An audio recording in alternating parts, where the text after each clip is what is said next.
আসসালামু আলাইকুম। আজ আজ সকাল সকাল চলে এসেছি হাঁসের ঘরে। এখানে প্রতিদিনের মতো ডিম পাড়ছে আমার হাঁসগুলো।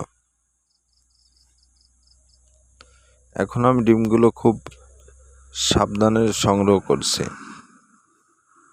যেন কোনোটা না ভাঙে বা নষ্ট না হয়। হাঁসের ডিম তুলতে গেলে অবশ্যই হালকা হাতে তুলতে হয়, কারণ খোসটা অনেক নরম। এই ডিমগুলো ইনকিউবেটরে দেওয়ার আগে একটা করে পরীক্ষা করে নিই। ফাটা বা ছোটোখাটো দাগ আছে এমন ডিমগুলো বাদ দিয়েই দিই।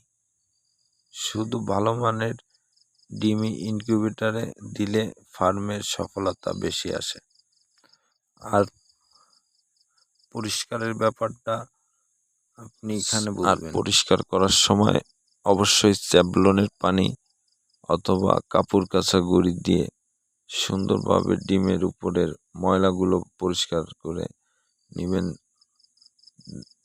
যেন জীবাণুগুলো না থাকে।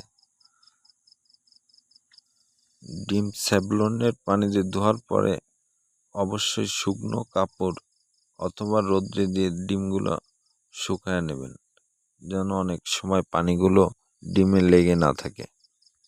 এগুলো আমার সব নিজস্ব অভিজ্ঞতা, যেগুলো কার্যকারী সেগুলোই বলছি সব।